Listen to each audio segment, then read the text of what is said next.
Des étudiants en 3e année de sociologie de l'université Joseph Kizerbo en visite au musée de l'eau ce samedi 28 janvier 2023 dans le cadre d'une sortie d'études initiée par leur professeur d'anthropologie.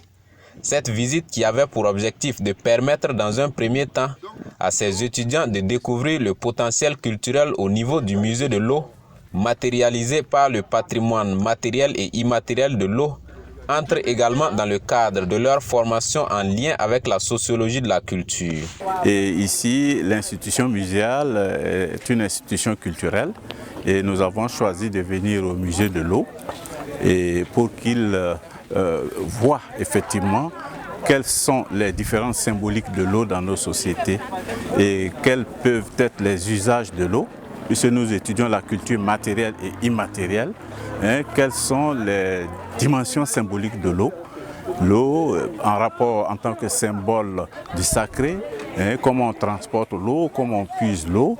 Et on a pu voir cela au musée et je pense que les étudiants, vraiment ce cours leur a appris beaucoup de choses. Cette sortie terrain qui a permis aux étudiants de se situer dans le temps à travers la découverte de plusieurs matériels en lien avec la ressource eau, notamment des pompes datant de l'ère coloniale, le puits traditionnel et les instruments irrélatifs, pourra être bénéfique à leur formation de l'avis du docteur Yamba Bidima. Ça va être très bénéfique à leur formation dans la mesure où ici ils ont pu eux-mêmes être sensibilisés sur bien des questions en relation avec l'eau et des thématiques aussi pourraient être découlées de cette visite-là pour des recherches futures parce que le musée est aussi une institution non seulement de conservation,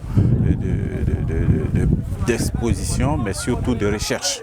Et je pense qu'ils peuvent, à travers la visite, trouver des thématiques pour des recherches autour de l'eau, car on sait que notre pays est un pays sahélien et la problématique de l'eau est une problématique très cruciale. Ces étudiants, au-delà de faire des découvertes, ont pu toucher du doigt les réalités de la souffrance de la femme africaine en matière d'accès à l'eau. Émerveillés par les découvertes, des ambitions de recherche sont nées chez certains étudiants. Ça m'a suscité des ambitions de recherche parce qu'on a eu connaissance des savoirs endogènes et notamment avec le pouvoir des sorciers qui était de rechercher l'eau. Comment à travers un savoir local endogène, on pouvait chercher de l'eau où on n'a pas besoin de grands scientifiques, entre griffes je dirais, voilà, où on va miser plus de moyens dans la quête de l'eau. Alors à travers le pouvoir des sorciers, on pouvait retrouver de l'eau facilement à moindre coût et en tout cas je trouve que vraiment c'est très efficace. Disons que le musée de l'eau, comme son nom l'indique, ne suscite pas une curiosité à bon nombre de personnes. Même à nous-mêmes qui sommes venus, on ne s'attendait pas à voir des merveilles. Surtout l'eau dans la nature, souvent considérée minimiser, on pense que non, c'est pour satisfaire nos besoins vitaux, mais derrière cet élément, il y a tout un savoir qui se cache derrière. Et je crois que l'État, ou soit peut-être même les écoles, surtout les écoles primaires, à inciter les élèves, à les emmener sur ces genres d'endroits qui produisent des savoirs et qui véhiculent des savoirs. On n'a pas besoin de copier une leçon pour cela.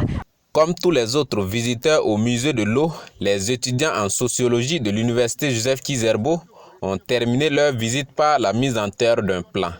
Et c'est un manguier qui a été planté par les sociologues.